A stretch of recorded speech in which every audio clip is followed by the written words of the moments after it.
Hi అండి, welcome back to our channel. ఈరోజు video వచ్చేసి అన్నం పప్పు చేసినప్పుడు ఎవరెవరికి ఏ కాంబినేషన్ అంటే ఇష్టమో నాకు కూడా కామెంట్ సెక్షన్లో చెప్పండి.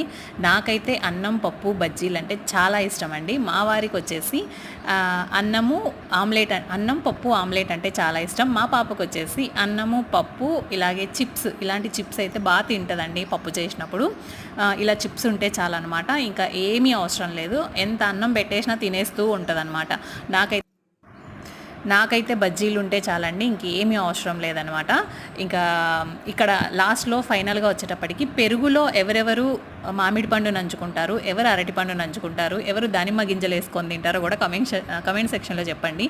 నేనైతే మామిడి పండు కానీ అరటిపండు కానీ దానిమ్మ గింజలు కానీ ఇలాంటివి ఏ ఫ్రూట్ అయినా సరే అందులో కలుపుకొని తినేస్తూ ఉంటానన్నమాట. అప్పుడప్పుడు జీడిపప్పు ఇలా వేసుకొని పోపు కూడా పెట్టుకొని తినేస్తూ ఉంటాను. చాలా అంటే చాలా సూపర్ టేస్టీగా ఉంటుంది అనమాట.